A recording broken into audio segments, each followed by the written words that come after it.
Karibu. Tunakwenda kujifunza mada muhimu sana inaitwa mambo ya kuzingatia kuhusu kuwatunza wazee kiafya kwa furaha nyumbani. Wazee ni hazina ya familia na jamii.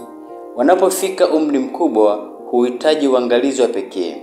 Si kwa mwili tu, bali pia kihisia, kiakili na kijamii. Kuwatunza wazee nyumbani ni jukumu la heshima na upendo, lakini pia linahitaji uelewa wa mahitaji yao ya msingi ili kuwapa maisha yenye afya na furaha. Utakuwa nami Daktari Linikomba nikikuletea kwa undani kuhusu mada hii. Hakikisha una subscribe kama mara yako ya kwanza ili uwe unapata maudhui yetu mara kwa mara. Jambo la kwanza tutaangalia afya ya mwili. Katika afya ya mwili tunaangazia cha kwanza ni lishe bora. Hakikishia wazee chakula chenye virutubisho vyote muhimu kama protini, madini, hasa calcium na iron na vitamini hasa B12 na D. Epuka vyakula vyenye sukari nyingi, chumvi nyingi au mafuta kupita kiasi. B. Matibabu na ufuatiliaji. Wapeleke kliniki au hospitali kwa uchunguzi wa kawaida. Hakikishie kuwa wanapata dawa zao kwa wakati na wasaidie kuhifadhi na kutumia dawa kwa usahihi kama na changamoto ya kiafya.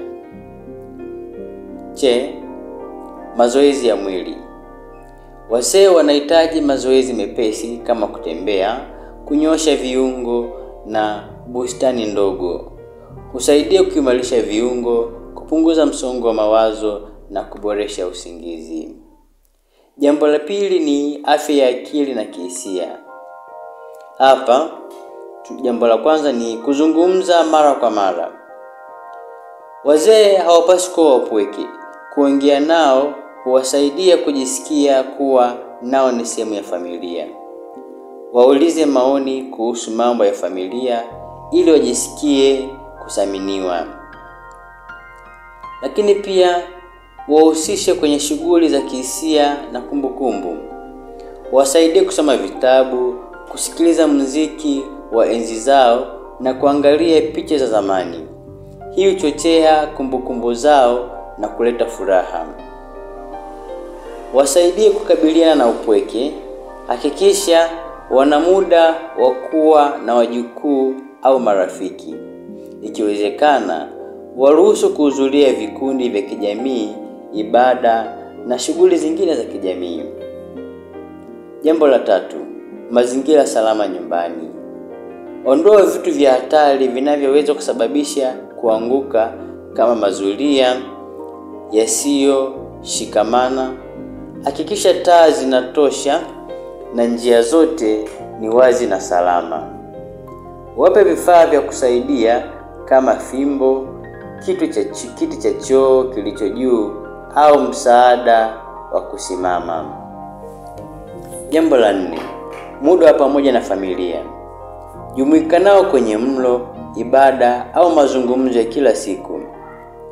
Huwasaidia kuhisi upweke na kujaliwa na kupunguza msongo wa mawazo au huzuni. Jambo la 5, kuheshimu hadithi au maamuzi yao. Waheshimu wazee kama watu wazima waliowahi kupitia mengi. Wahusishe katika maamuzi yanayowahusu kama vile mahali pa kulala, mavazi au mlo. Hii husaidia kuhifadhi heshima na utu wao. Jambo la 6, kuweka ratiba ya mambo muhimu. Wasaidie kuwa na ratiba ya kulala, kula, kuchukua dawa na mazoezi. Ratiba wasaidia kuwa na utulivu wa kiakili na kiafya. Jambo la 7, kumjali mlezi. Mtu anayetunza wazee pia anahitaji kupumzika na kupata msaada wa kihisia. Mpe muda wa mapumziko au msaada kutoka kwa wanafamilia wengine au majirani.